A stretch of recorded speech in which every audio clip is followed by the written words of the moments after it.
Welcome aboard, Captain.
Systems online.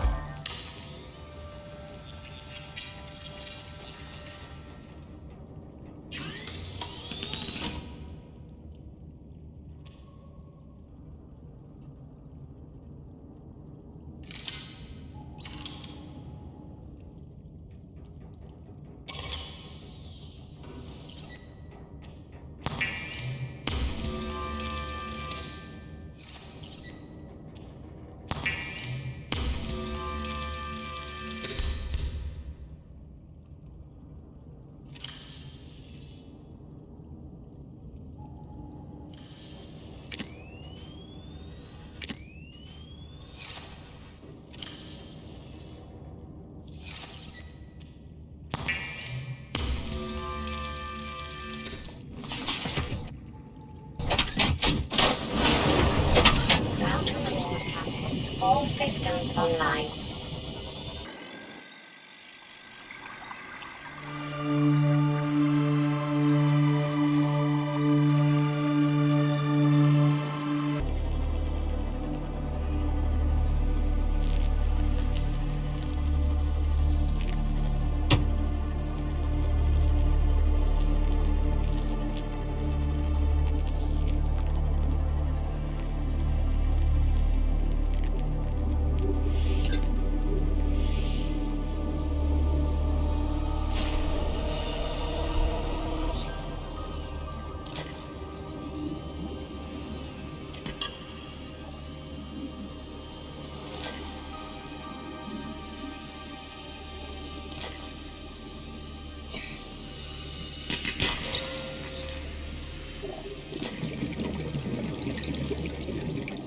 conditions in this cave support a microcosm of unique, possibly predatory life forms. Detecting an artificial structure somewhere in the region.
Son, there is always a pecking order.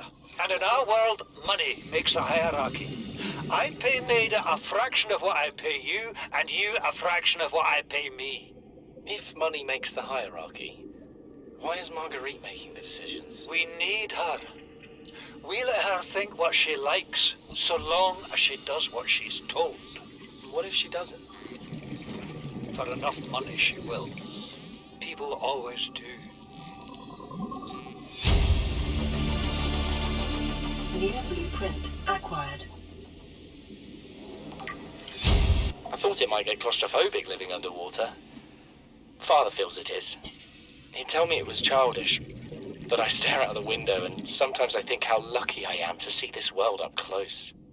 Back on the island, I wouldn't have believed the creatures that live down here.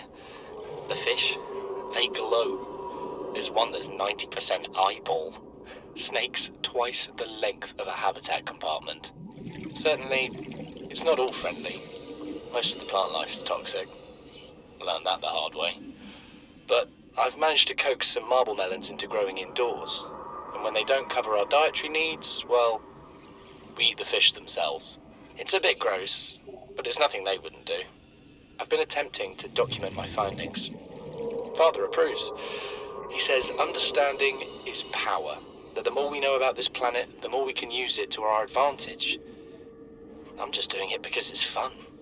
It's not easy without proper equipment and network access, but the old-fashioned way, observing, taking notes, testing theories, shows me the world in a way a spectroscopic analysis never could. Lately, I've been watching the crab snakes. They ambush their prey as it tries to feed on the mushrooms they hide in. What they don't eat settles on the seabed, which fertilizes the mushrooms, which feeds the herbivores, and so the chain continues. Co-evolution gives me the fuzzies.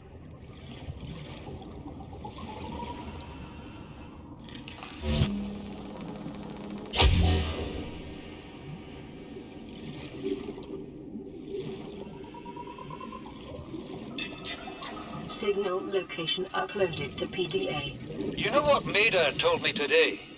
She wants to build a habitat 500 meters below sea level, more than a kilometer northeast of here. And she needs Bart and I to do it. She's got it into her head that she can save us if she just acts recklessly enough. But I've hauled Star Wars to Neptune, Plasteel to the Federation. This family operates 9 different mining colonies across the Ariadne Arm. Maida thinks she's better suited to lead. Her contract still says otherwise. But I just cannot damn well tell whether it's the stupidest idea I ever heard, or my only hope. I turned 80 years old last week. I thought I had another 80 in me, but marooned on this planet, there's no swapping out of my liver when the old one fails. Here, I'm mortal. And Maida is useful. So, it's my responsibility to make a decision. Return to the island and hope whatever knocked the Degassi out of the sky won't do the same to the rescue ship. Or take us deeper in search of answers. And all the while be hoping old age gets me before the sea monsters do. I'll give Maida just one thing. She was right about these caves. There's enough lithium there to fabricate 100 tons of plasteel. Enough for a damn fleet of Cyclops submarines. There was nothing anyone could have done to avoid crashing here. But I was right to order the detour. If we get off this planet, they'll be talking about the Torgal share price on the other side of the Federation. Integrating new PDA data.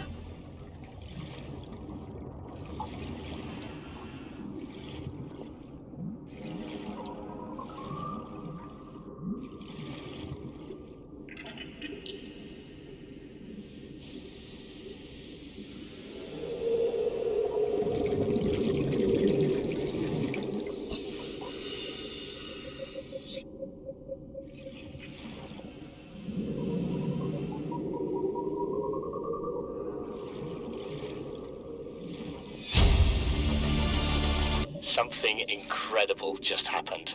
Since we're down here, I had this plan to build equipment and study the life forms we were encountering, but I didn't have enough enameled glass. So, I started looking for a natural substrate that would strengthen the glass we have, and those stalker teeth we've been finding fit the bill. Only, well, we needed more. That's when Marguerite got interested. She actually listened to me, more than I can say for Father, and I worked up the courage to talk about my more tentative theories. When I told her they were attracted to metal deposits, that their teeth get dislodged when they pick them up, her eyes narrowed and she dashed out of the room. 3 hours later, she came back, her pack loaded down with stalker teeth. I asked her about it. She shrugged and said my theories were good. Said she had the meeting out of the palm of her hand. I think she meant it literally. She is incredible. She went out to the kelp forest armed with just a heat blade and went fin to fin with a pack of stalkers. On the one hand, that is the coolest thing I have ever heard. On the other, I hope the stalkers didn't come off worse than Marguerite did. She had a huge gash on her forearm. I don't think things went as smoothly as she made out. And what's the point in surviving here if we have to kill everything that makes it so wonderful? I wish I knew more about these animals, but Father won't let me leave the habitat. Maybe with all this glass, we could build a containment unit and get up close to them.